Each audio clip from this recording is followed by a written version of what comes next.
ஓம்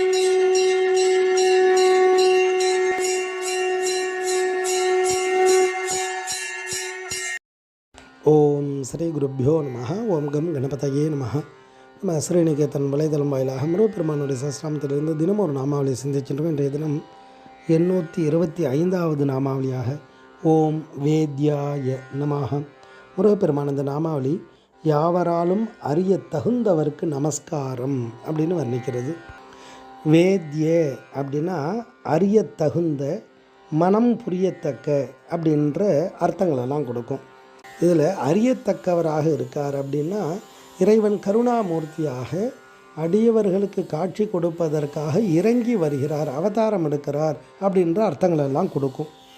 ஏன்னா இறைவன் கருணையே வடிவமானவர், அந்த கருணையால் அவரை தரிசனம் பண்ண முடியும். அதனால்தான் மாலையநாதி தேவர்களெல்லாம் தேடுறா. அப்பேற்பட்ட அந்த இறைவன் சுந்தரமூர்த்தி சுவாமிகளுக்காக இந்த திருவாரூரில் நடந்து வரார். அப்போ இறைவன் ஏழை பங்காளன் அப்படின்னு சொல்கிறது அதுக்காக தான். யாரெல்லாம் தேடுறாலும் கண்டுபிடிக்க முடியாத அந்த இறைவன் யாருக்கெல்லாம் இறைவனாக வருவா? அபிராமி பட்டர் அழகாக வர்ணிப்பார். பாரில் உன்னை சந்திப்பவர்க்கு எளிதாம் எம்பிராட்டினின் தன் அழியே அப்படின்னு வர்ணிப்பார். அப்போ இறைவன் கருணையால் பக்தர்களுக்கு அனுக்கிரகம் செய்வதற்காக சகுண பிரம்மமாக வெளிப்படுவார்.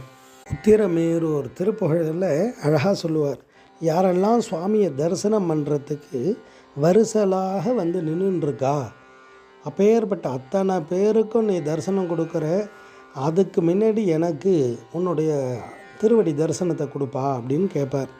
அதில் யாரெல்லாம் இருக்கான்றதை பட்டியலாக கொடுப்பார். சுருதி மறைகள், இருநாலு திசையில் அதிபர், முனிவோர்கள், துகளில் இருடி 7 பேர்கள், சுடர் மூவர், சொலவின் முடிவில் முகியாத பகுதி புருடர், நவநாதர், தொலைவின் உடிவின் உலகோர்கள், மறையோர்கள், அரிய சமயம் 1 கோடி, அமரர் சரணர் 100 கோடி, அரியும் அயனும் 1 கோடி.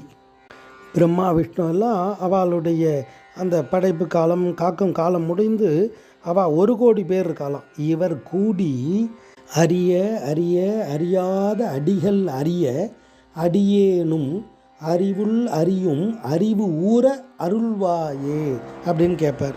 அப்படி அந்த இறை சக்தியை தூய அன்பினால் பக்தியால் சுவாமியை அழகாக எல்லாரும் பார்க்கலாம். அதை கலியுகத்திலையும் அடியார்கள்லாம் பார்த்துருக்கா, முருகனுடைய ஸ்வரூபத்தை பார்த்து ரசிச்சிருக்கா.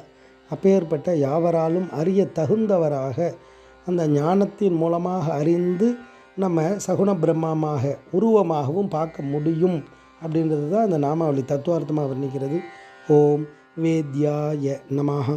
ஸ்ரீ குருப்பியோ நமஹ. ஓம் சுப்ரமணியாய நமஹ.